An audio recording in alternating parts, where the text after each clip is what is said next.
It's a great pleasure to have with us Piyush Goyal, one of the senior-most BJP leaders, railway minister. He's done a number of other portfolios as well. It's a great pleasure to have you with us, and we are here in Varanasi, which in many ways is going to, I suspect, be one of the, I'm not sure it's the most keenly contested contest we're going to see in this election, but it's certainly a very interesting seat. Great to have you with us on Twitter Dialogues. Thank you. I think it's always been a pleasure interacting. It's the first time I'll be talking to you. I wish you all the very best in your endeavors.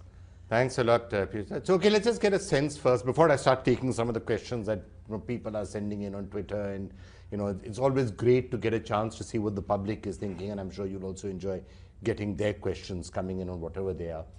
But let's just talk for a couple of minutes about the election itself. Actually, 4 phases done. Most of the election is actually behind us. 60–70% is done. Before I ask you what's going to happen in the residual 30%, how do you think these have gone? Well, I think the election is pretty much on expected lines. Way back in November sometime is when I had first said the Bharatiya Janata Party is well on its way to get 300 seats. And looking at the first 4 phases and how they've gone by, and the kind of feedback we are getting from multiple sources, both within the party and independent agencies, we are very confident that we are doing far better than we did in 2014. The voting percentages are only getting better from 2014, which is really amazing because 2014 was considered a wave election and we'd had a bump up of nearly 7–8% between 9 and 14. The fact that 19 is continuing that trend of 14 and doing better clearly shows this wave is probably, as Mr. Modi said, a tsunami. But one of the problems that you have, I don't know if it's a problem or a challenge, but here's your issue. Your issue is that in so many parts of North and West India, you can't do better than 2014 because you had virtually maxed all of the seats, right? In 73 in Uttar Pradesh, 25 in Rajasthan, 26 in Gujarat, 27 in Madhya Pradesh, all 7 in Delhi. These are all places where you can't go up. So therefore, either you have to be where you were or you could slide. But so the only places you can gain ground is West Bengal and, my friend, I see no challenge at all in that. We are going to sustain what we had earlier. Look at the mood of the people in Gujarat, in Rajasthan, in Madhya Pradesh. I was seeing the figures coming in from Gujarat. It's going to be a clean sweep. They want Prime Minister Modi back there. I was talking to Mr. Prakash Javadekar just now from Rajasthan. He says it's an unbelievable response we are getting from the people there. Haryana, we expect to get all 10. Delhi, we hope to get all 7 again. To my mind, while retaining most of what we had, we're going to gain in the southern states of Tamil Nadu, Kerala and Karnataka. Mind you, we had 18 in Karnataka, we are gaining over there. We are certainly going to gain big time in Odisha, West Bengal and the Northeast. And all in all, we are going to do better than 282 this time, the BJP alone. Now we have a much larger NDA alliance. We have the JDU who was not with us earlier. We have all the parties in South India who are not with us earlier in Tamil Nadu and some in Kerala. So we have all the northeastern parties who have aligned with us. So all in all, we are very confident that this election is going to throw up an even bigger majority than 2014. Can we just talk about the state that we are in right now? Because Uttar Pradesh, perhaps the most fascinating. Yeah. And I'll tell you one of the questions that I'm sure must be at the back of your mind. Yes, I mean, there's still a Modi factor. When you go out and you're talking to people, they're saying we're voting to make Narendra Modi the Prime Minister. You'll hear a lot of that, that's for sure. But there was a Modi wave in 2014 also. So the question is, can you maintain that wave or can you go further than that? Or will there be a drop because 5 years have passed? And the reason I'm asking is, so that's the vote share. The second part of it is opposition unity, the index of opposition unity. And when it comes to that, then certainly there is this Gathbandhan. So with the SP and the BSP coming together, index of opposition goes up. Your vote share, even if it's at the same level, the chances are you could drop seats. Well, I think if you look at the numbers of 2014 and the vote share at that point of time, you'll be amazed to see the number of seats where even with the SP and the BSP vote combined, we had more percentage even 5 years ago.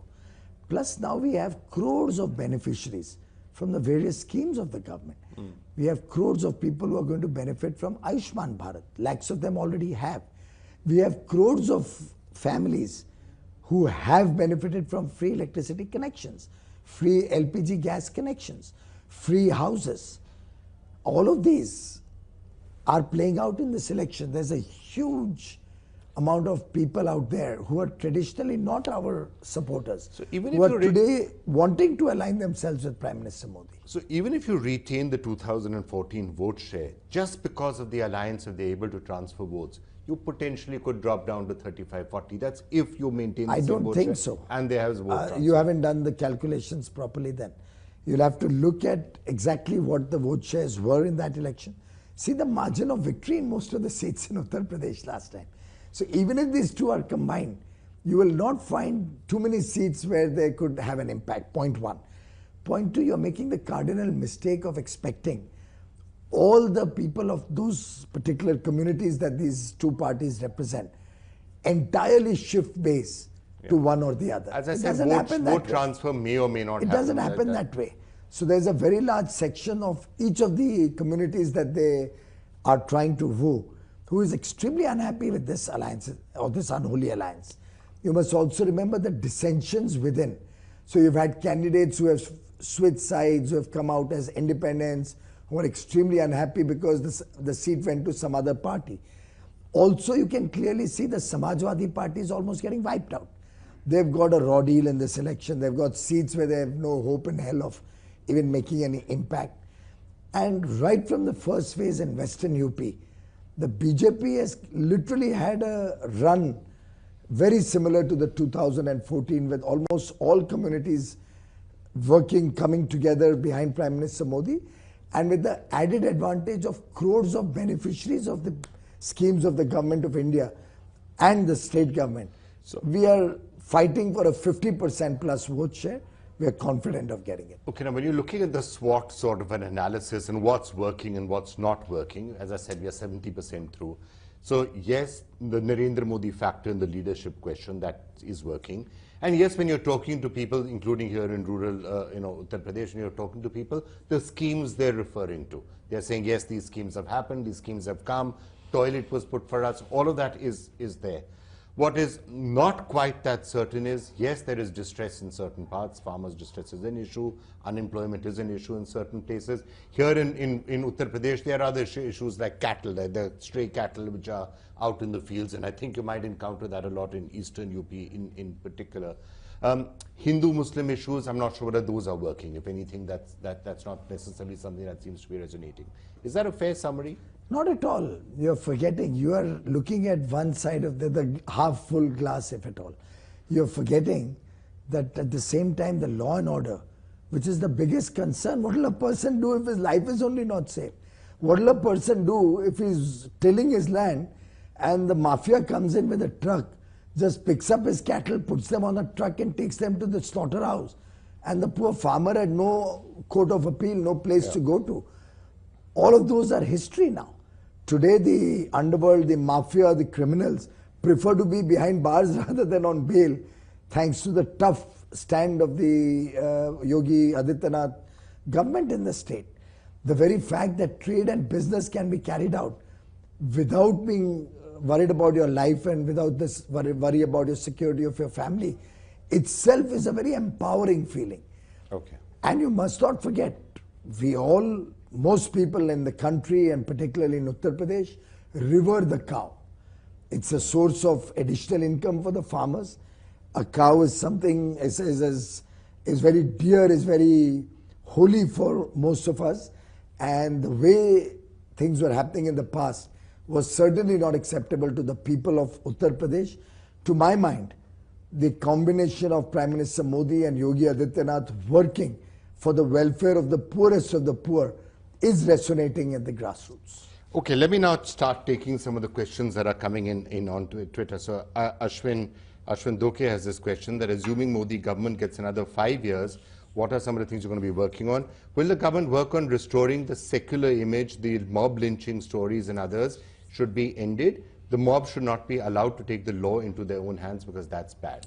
Ashwin, obviously any lynching is bad whatsoever. I mean, there can be no two ways, no two opinions about it.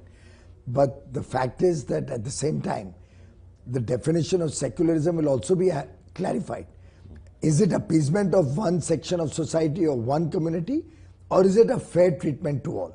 And I think Prime Minister Modi in that matter has delivered the most fair, non-discriminatory government India has ever seen. We've ensured development of every section of society, every region of India. And I think that's what true secularism is. The government is not supposed to be deciding that we'll give power only to a certain community and not to another, which was happening in the Samajwadi Party government's time in UP. The government, it's not the government's job to be deciding that bank loans will be given only to persons of one particular minority. I think it should be a credit-based decision, appraisal and risk assessment decision, which will be fairly applied to all. So we are very clear that this country and our government will work for the welfare of 130 crore Indians. Sabka Saath, Sabka Vikas is our credo. It has been so for 5 years. It will continue to be so for the next as many years as we are in government. Don't get carried away by the false propaganda. We are a secular government. The moral and secular fabric of this country cannot be tampered by anybody whatsoever. And any sort of lynching will be taken to task without any discrimination. So you're saying no discrimination across the board. There are a couple of questions that are coming in on the railways. I'm just trying to see which. I'll just come to those. But first, Prem Panikkar has this really interesting question. He's saying, why aren't you contesting the elections? Did you? Well, I think some of us also have a job to run the organizational some others setup. also have to get involved. So I was handling the Tamil Nadu coalition and getting the parties together and the election. Now I've moved to Eastern UP. Just to correct the record, Banaras is only a center for the whole three phases that come up now. Yeah. The Eastern UP. Yeah.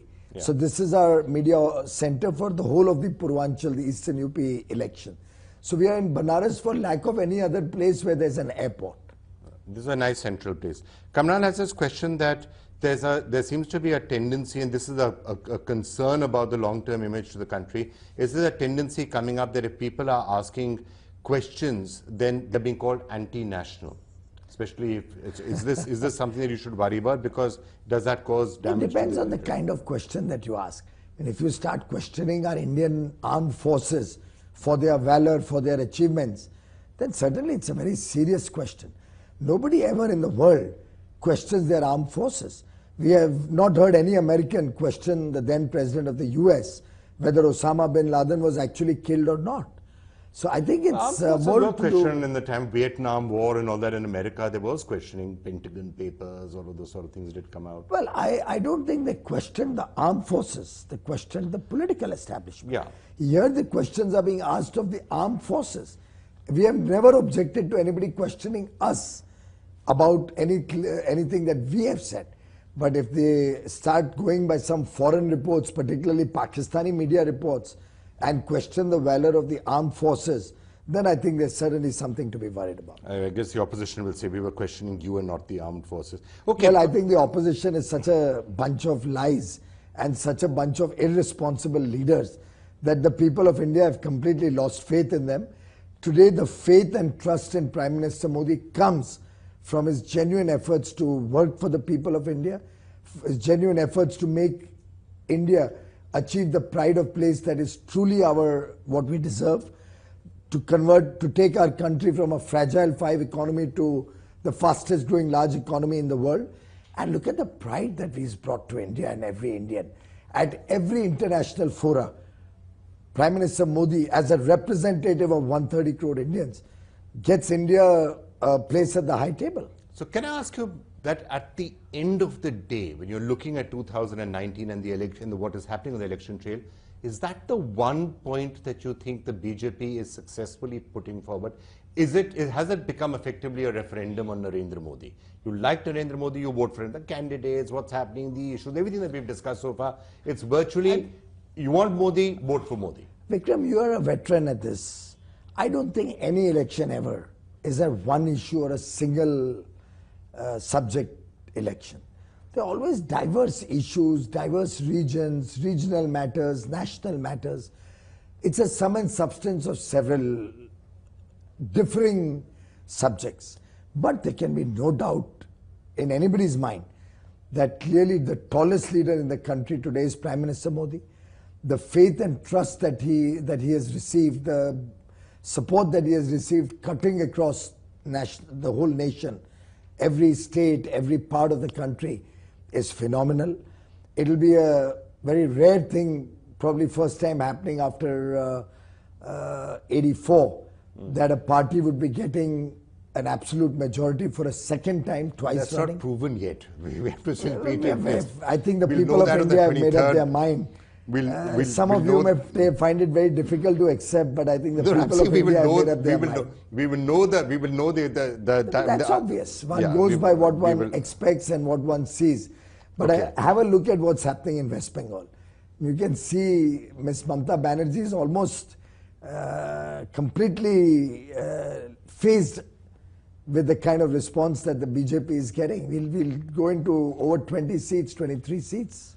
Talking about the opposition, what is your take on this, on the latest citizenship row that has just emerged over Rahul Gandhi? Well, and I've seen a couple of questions of people asking that, do you think, Sahil Swadam said, is this a healthy election campaign from both the BJP and the opposition? So many negative remarks being made, communal casteist remarks, all of these are being made. And I'm just wondering, has it been a fairly clean campaign so far? Well, we have never raised any questions about the caste or about the journalistic, the tourist journeys that Mr. Gandhi and Mrs. Vadra have. We don't raise those issues at all. Those are facts before the people of India. But they have been raising some very, very unfortunate questions, literally about Prime Minister Modi's birth and his humble beginnings.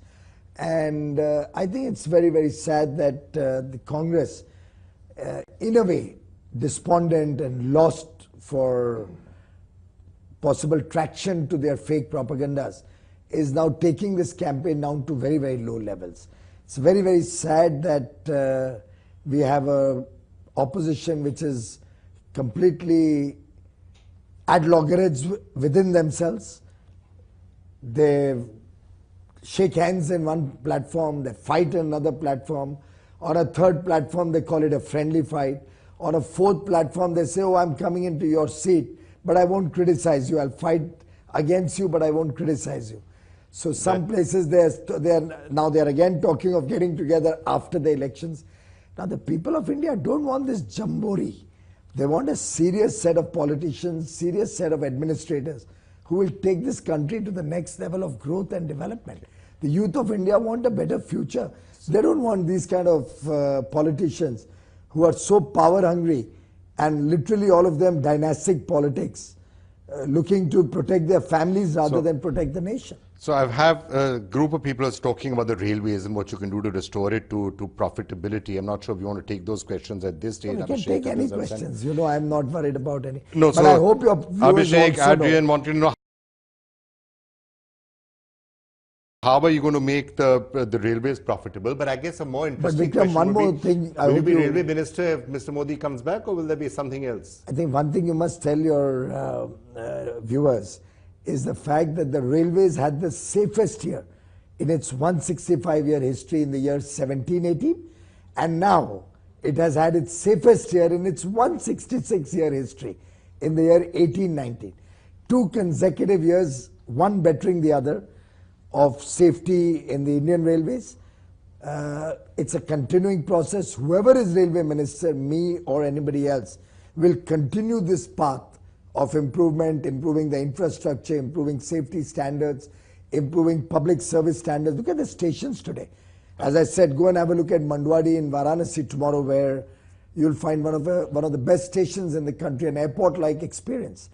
And we're going to give that at 6,400 stations across the country. We have Wi-Fi at 1,600 stations already. We have clean stations, clean toilets across the country. We have all of this out in public domain through our Rail Drishti app. You know, I like transparency, and everything I do comes out onto an app so that the people can monitor our performance. Yes, you know which app you should be watching and watching all your news on right now. So I'm going to get that quick plug in here to download Editor G and watch all the news there. Okay, last question from me.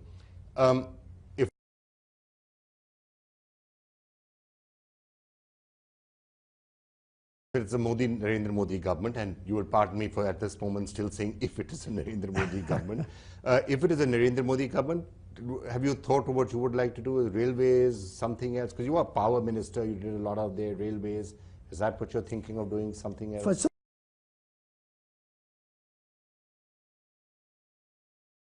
of all, I have no problem if you add the word if, because that's your job, and possibly one should not get overconfident or complacent also, and therefore we also are not at all complacent about the results. We are very, very seriously working to ensure the last 3 phases give us as good a response and result as we are expecting in the first 4 phases. By the way, if I could just take you forward in that, if you're not complacent, are you also thinking that supposing for whatever reason the worst comes to the